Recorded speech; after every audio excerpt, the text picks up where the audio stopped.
Bil korbi mai na sana ilna siam na te besan te using ni. Bagi bana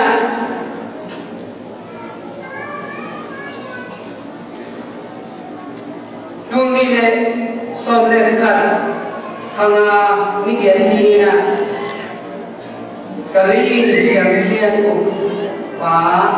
disopel ke umpanna secondary kita biakin pihak wantuan bunga ini. Tuni lesom lekat, pan tuni lesom lecun, jenuh wana filosofi fungsi dengan ini. Tuni lesom lecun pan tuni lesom leli tongjia spirituality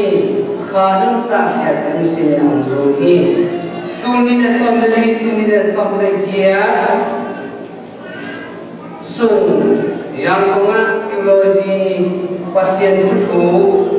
siampi kati jadi filna cina siamna yang sina ini tua kita ada tulis komplek dia khasab lekaka nili na kali siampi yang paham sumpanina sedang kita lama kolbima jikin dia boleh penyenci orang suami. Toh ini tuni lesok lekwa mata som lekhat dina. Iksengan dia kipi semua siap pisuan na za anak jadina pasien na onten sakit jiben tuni. Bimakin kajadina ipong di icending tua ini. Bagaimana pasien ini mina mulai sumpan iji sangat kakte sumpan ihobi kuipi kakte sumpan ini ama asal ini pasien ini nungui pisau dari depan izomsuk pasien ini nangle ini tengok kian lagi nak dingin siapa lagi nak dingin mau mai sana on pedingin Sucaina pertina ane anu lipi te ane tel marina tuni isang apa ontel sakina asyam bidina ongzangi to emane tuni bisa dia na semua nangle keina pasien kuma tunggang ko bana isyam kita pa alina tungen sakini tilung sinte kai ko din angga isyam bisa to itwa kina citana cumana dikana sientong na leto nangle di pasien tunute pasien de na bagina oma kai tonton asian pihoy suasa dingin cuni ini sabia yang semua ifektina dia koni ifektina ni yang bi semua ikoin tentang semua tua te koin hari tiga hari na tunggak na leto mapagina yang jelas pakai koni cina zoni na kita lagi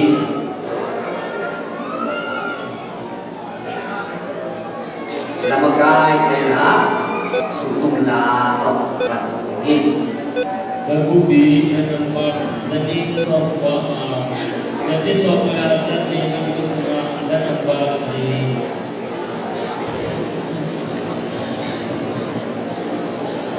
ini.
lagu di sungai dan bas lagi.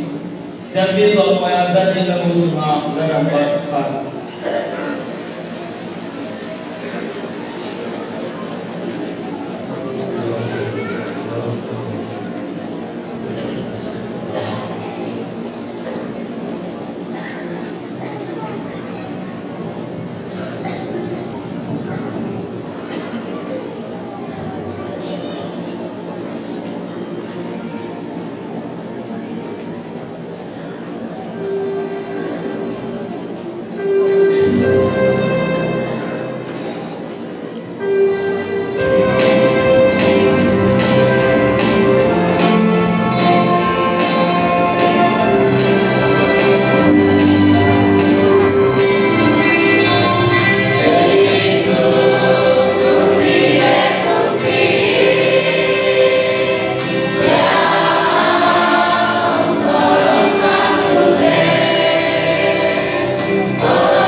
yang tiang yang siang berdelai mau kita di mau nanti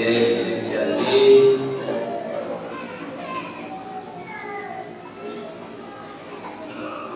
bang yang tua bersiap le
Vidaroe siru tarapiatke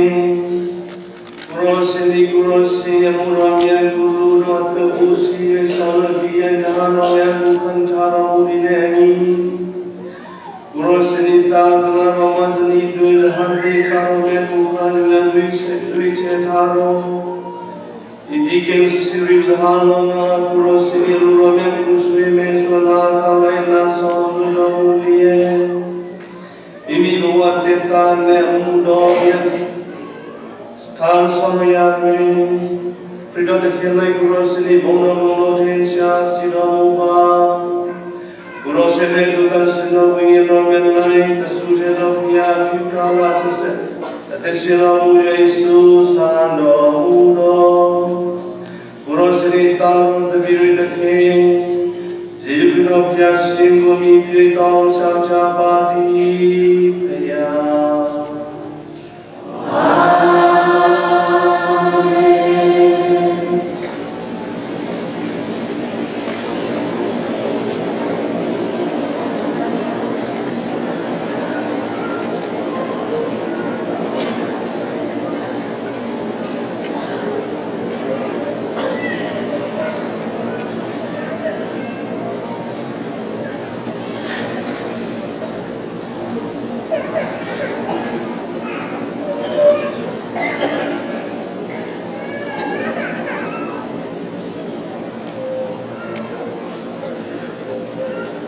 Lai xem cùng mà sao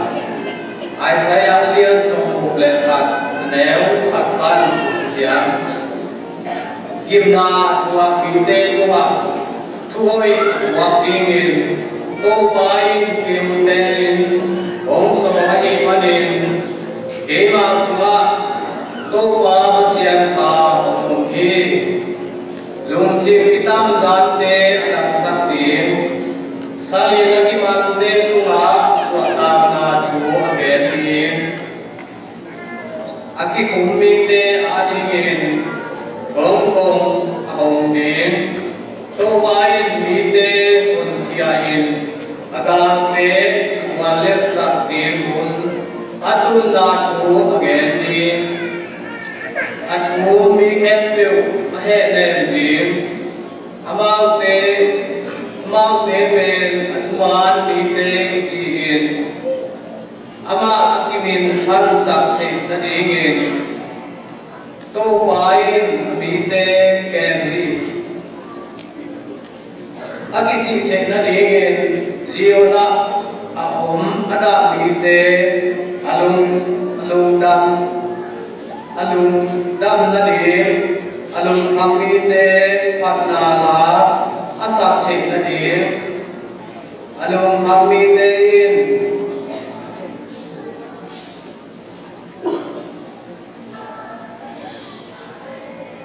patna na asak cek nadir alung hamitein pasyan asak cek nadir amain kirong sokoki hin pasyan dama kahindi pasyan mai dami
Siambilian pe ni kyo mi ba pe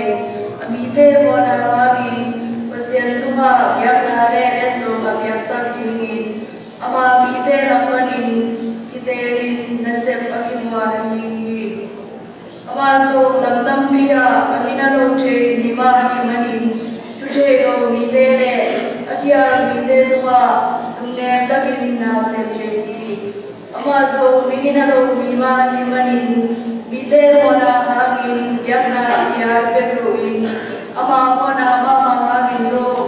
yakna ya ani tuawangin parmana ne sempian pen sempen asem jinte ama ututo abise komo kilogi sempian pen sempi asem dini ama ma abise ko kilowa arun lagi sama mungin pasianin ama ase ani Tuama mungkin Kristo, ama mayin sempian penesem asem komo kiloi, pasianin ama kiama nang katapa nahi, tuniin napa kaswati naci, mundang karaso, berkisere sempi wisui, atau tuin sempi nahi jini nacai, letua minin sesuam lain, sinapanin ama punya ceci, pasian tua tuin. Kituin tuito tuin nagikogi ama pasya tapa hinagpitin at huwag to chumangahi chenati anagisihi tuama pagin asintam di aswakit jangin ama chuwa bang piteke tuwalinin to tungkol siya na atipanang soka may kisere bisuin siya pilihan benjinin pasya inamori pasya kamari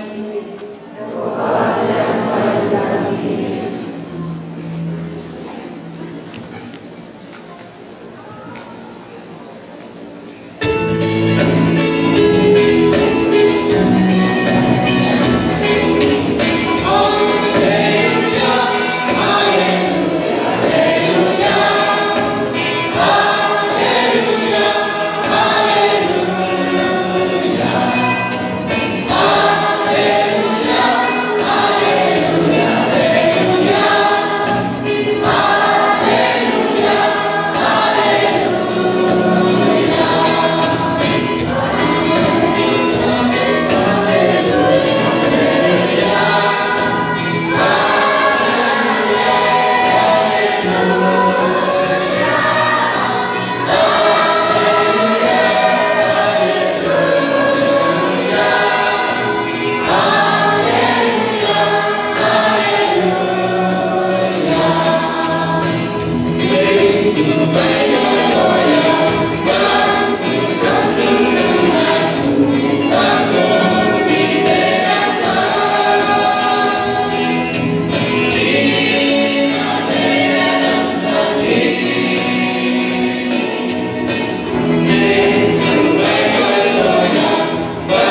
liên xóm đều các văn của chiang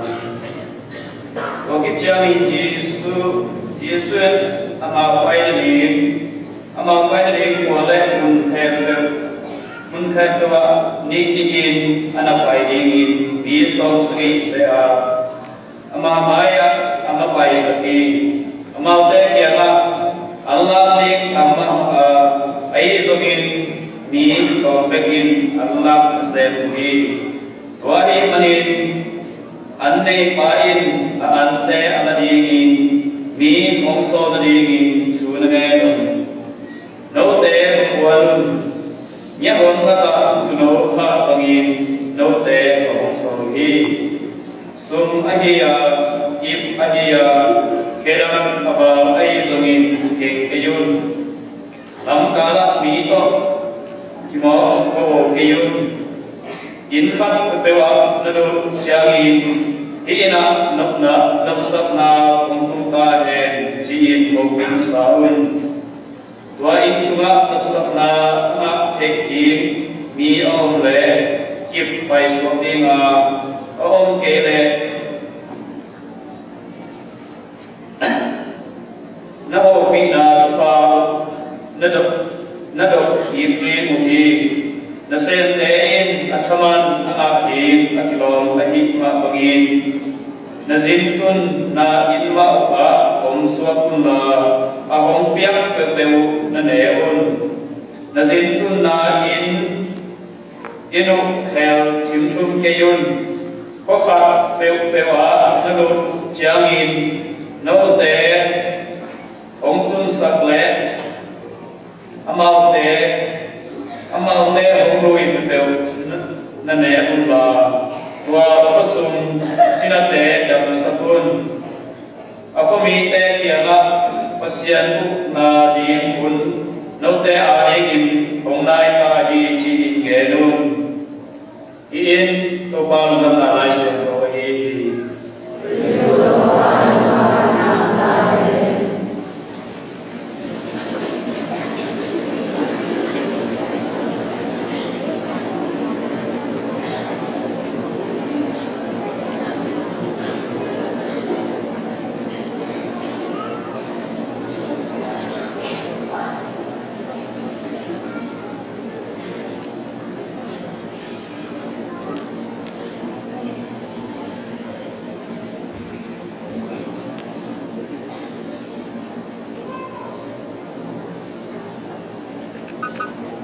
buat tua simlema zalek pan siambi so koi asima hong pai hogi le kong za ta mama nule pa ule na rom le tua akwa ma peu ithei sa chian ma bangi Tuni pen dikin siril in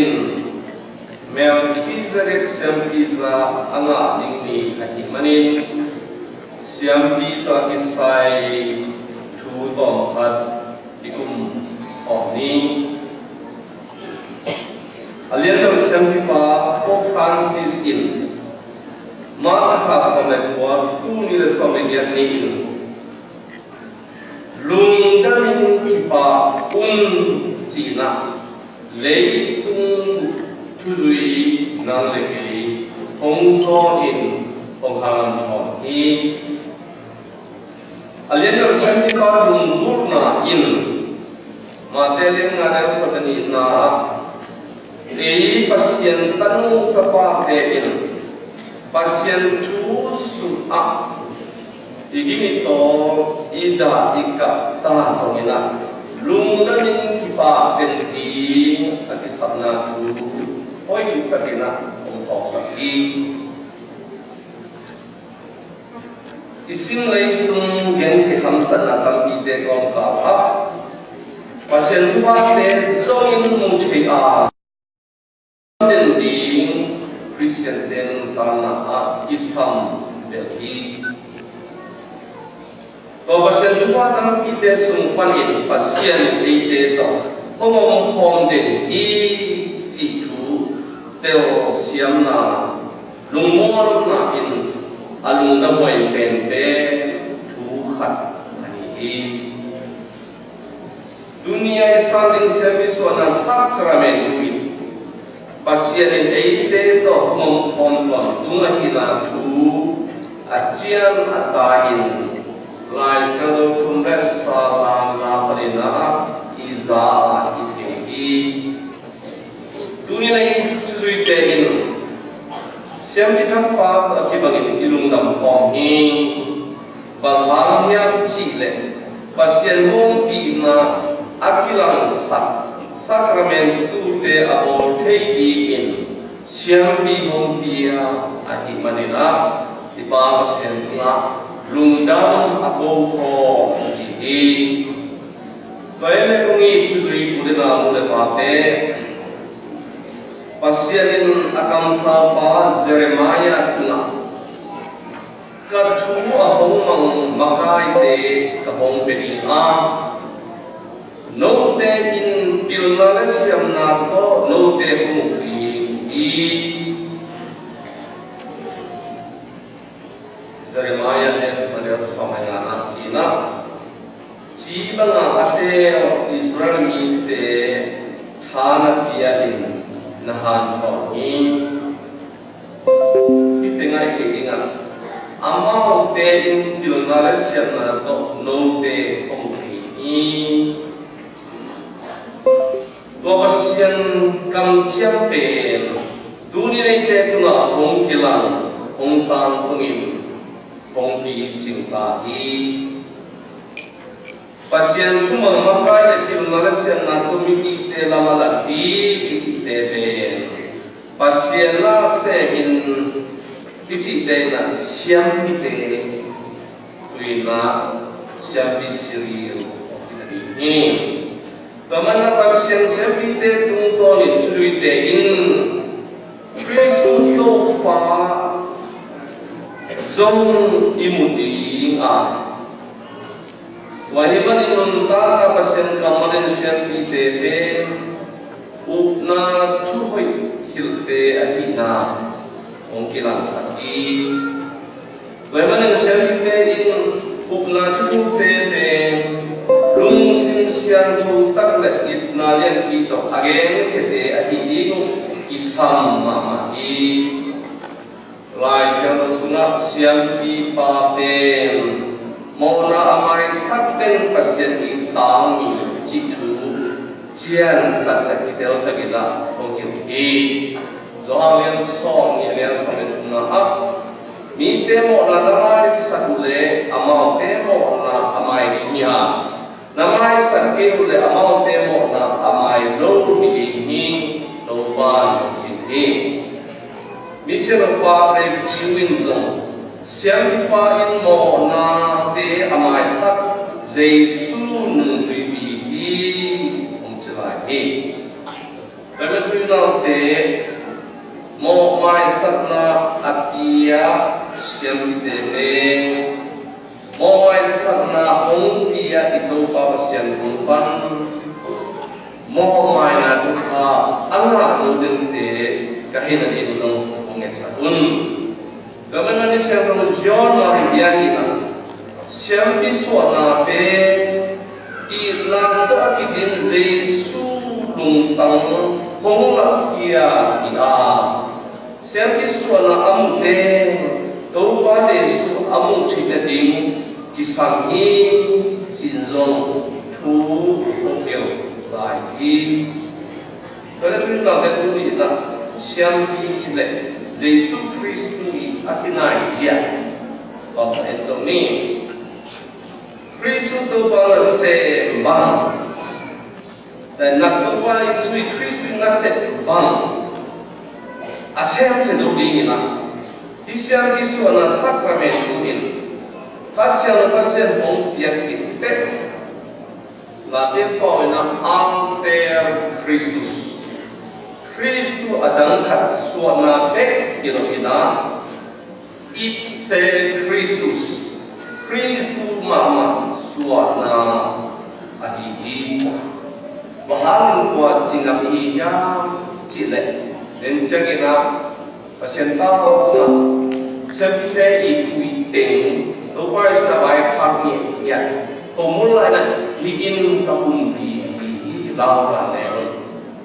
bikin nokta kiboding tujian tak kasih ahi lawan dona cipaben Giving siang kilo ina tau pada isuma ani malina ifse Christmas tahu itu mau Yesus tak cinai karena Katolik kita una hem karena kita Kristus tak kibat kita ingin siang kita in siang tahu mak ni kisahni Archbishop J. Fulton Senior Lilang kadin nilang panin hawa hom ini ahi hamil lagi ama tuin hawa orkelo petilo i pasien siang lohi siang zona ben Kristus panin leitunga topa de suma mahin mungkai i pasien siang zona ben Kristus kibor kong siang kipatunga mongtungi siang kipai siang tuna panin susui miten pasiani siang tuna kongma i cingyung ngetani Archbishop Fulton Senior teman kong itu na mulai pate siang bisona sakrament asal Deacon Street le asal siang pilihan Keinginan siang bilang aliran bahasa kita di homan pernah kanun tapi dalam tu onget sah Pope Francis na mungkin na cungan belum pasien kamu asim adungai lu misal dia lagi sima bolu mau sudah sakramen asal zel lo siapa yang bishop dele siapa yang sedih in doa Yesus untuk kisah nate manusia hitam tak tin organ tak koma apa solo pasien sente suami hi dua ini paling tu angin den ha anahi pasien kamal asim alungai den misalnya dia aborten le mau asuten akisian suaden siamite kahilo na bingun tuimite na siamite ading tu honget tu nang exaden Cina alian na siamite pa Pope Francis ina Roma Pope Saint Peter's kuaya a marha sonile tu mire someli kumina tuzui bibite kiata baik kapina oleh tuai menjuna te tempai sendiri bibite ke asop sama bagi siapa yang bibite ke asop sakin mau omai sama pengin tuite yang siapa ke asop sakin amo akhirnya asalnya nate siang dan siang siangin imai sangat ingin tu hari sulung kang imai kau jadi ingin nak jadi pun hadlaina amai tai siu seuden alumom dan siapa hak kiana bangsa in nalung dam deni lung kero in mai tai den taki dia Cina adu himo mama bi kharin mongdong jadi seropai so kongron kingaling bel thei pambegi ahi ha bibi ka in khabai mo kutte in pasien te hungi tuwa in kamo nate homai sa den ahi mari kihanin lung khamo le da mun chi te om lo i Cina mai tai takina kurung bagun mai tai takina dunia ikali diocese adi pasien pa tampi hong tiak na te imit to imuthi pasien hing te tiak khet na tung to ni pa or thei pek hi chi zong lai sarong tampi te a isim kami hi itu pai san thi ani in tiak khet na hong nei dikin siwil i nu le pa le sangam te tunga kalungdam na kong tam ko ha ma hi bayang che tuni inno te tiak na te pasien hong thu ki mi hi pasien hong pia kasong man swallowing na ket to den na kong han pa no la hi siam bi kanong ông te mi tam ti te in chin quan te ham khale sa me ma to chi sei le zong a ham hama ma tak ti ya hi pa se no ya ke song tak lo la hi ahi ha mi tam ti te in ko le song bek mu in wa se mi ta ka in quan te ya ku ha ti im na te a wo ni no sing la te ham sa na te khó anor lo thì in quan thật sự là sen ông chia biệt đang nằm mà thì mi te mai là mai hoa kinh à ada uji in quan thì te qua bị tình sinh làm te rồi ông lại thì lắm ít qua bị tình thì không nên phải cái sao mà siapa yang karena ha apa ni, tua kesati mi sama lagi, tua aku ding tua kesati le ha apa ni pe, ini puan pi mula pa sanggam mula na lai pun tema kita deulai hi, kemudian dos pada somnya dia ada som dengan cái lệ cả in quân bị tế in là bị lệ tô qua là ca sen bỏ đi đó xoay na chẳng sao cả là nó dùng chuyện gì na cầm mình bị thế mà ya bị chuyện gì vậy để đi phải xem như con này quân bị tế pasien na asen bỏ đi tế Bawa tu juga de, siapa kita nuntan na in, siapa pun pisuna om, doa lesu buruk in, nuntan na hati manin, nikah semua set sam, nasi sebona tehem kepen, siapa pun pimai dan naik sungki hokin, adun tan na aku setel di pamai. Baik wapi kata ini, kemudian sampai ini Kristen kita angin aman sama tu baik tu kiasna nasib, asal te Islam akibat kalau jiamin rungkam nara mungkin nara yang di nei kati saya di, tiba mungkin nasib hancur nara dekto bikin doa. Kemudian to amana isesa ibian pai pasien to kilo den timpe tubi mama i to pai sino din sang tungin mo siang tunga kawa apa pasien to akyo na dele amma siang to te in siang kite ette in siang to ngina koi to pai sunu ina ini kalau siapa kita nuntar na kalau boy mama kain to pada sepna alung siapa pun na sepan siang luar mani amma na asep sat pasien amang yo na ini Cina misalnya orang orang ni lah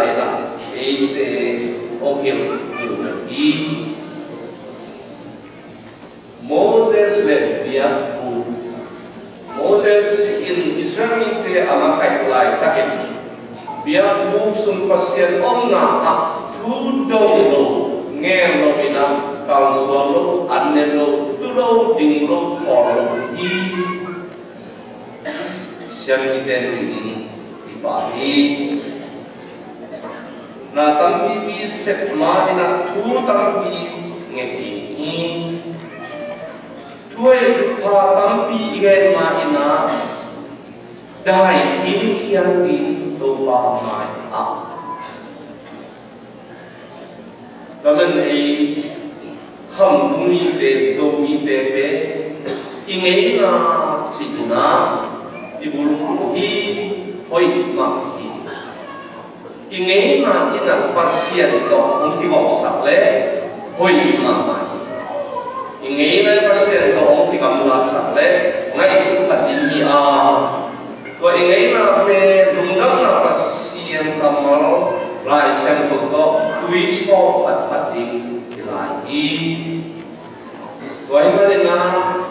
khi nghe ông thì không đi chúc thứ gì của nào thế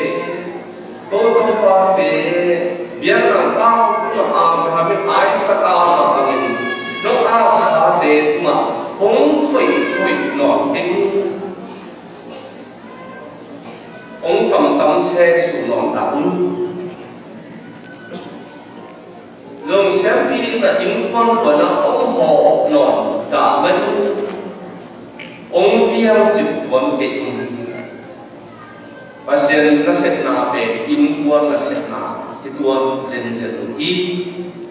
và xem nó sẽ là cái thế mà bia hình sung xem đi thế là nó cũng là tên lọ mà đi cái gì bỏ đi về cùng bỏ đi cái nào bỏ đi cái đó cái nó xem cũng bỏ đi hiện mà đi toàn thế anh ấy xem đi là anh ấy xem đi là cũng là mình bỏ đi lúc qua thế là đi là không thì cài bỏ nó cái để cũng là anh ấy biết không phải là mình cái chủ đề là cái bài học và xem nó sẽ là đi là có nghĩa là đi đòi mang qua phạt là cùng cái này là những con cái gì phải giang chỉ là aba coi mà bagi đòi mang qua tu ni là anh là xem đi vào cái này là xem vào cái xem đi anh theo sao mình xem được sự thật đấy anh cái hiện nó cũng đi đâu vào cái nhưng mà sự thật đấy nhưng mà đòi cái đâu mà đi xem được mà vì vậy nghe xem và mà như thế không có gì Dawi kumpi Nabi na doa azza na pe nan ma tang na suami cái pasien min to tung quan hi chỉ na golia na duki Gomen to sia biten no dukia na luku kure dina upnan toy son tu Tumarna gongga dapetin kasaruna samtana pasien kamal buleda zinrenga leitung lekhisaga kado so dinnaun tui te to galu gomte kahilona thu gonget sakma maun Antarna thunget na de online sate rồi để xem thế là pasien na iset na ipang tak le mungkin ta iset so tadi ingin supi makna nam chu ni tuan ta so tadi ingin nam bat kha ma pe ina companionship in ministry đâu có thể là hạt kiến nào khác các vùng gì đó là xem trong kinh tế izin xem thu duy ni bi tang ta te to thu khat toi ki khat thai ba thu ki len ko ma na iset ko thi ding thu duy ni te tung to ning pasya in thu không hiểu đi chỉ rong đi có tên gì Moses sẽ bị thế là con là cái son sĩ thế vụ nào to Israel bị thế pasien đấy là cái gì makai soki itu pada isu makan nunggang na kita tahu makin nungguin yang som sedikit nikah nama yang baik kalau sakit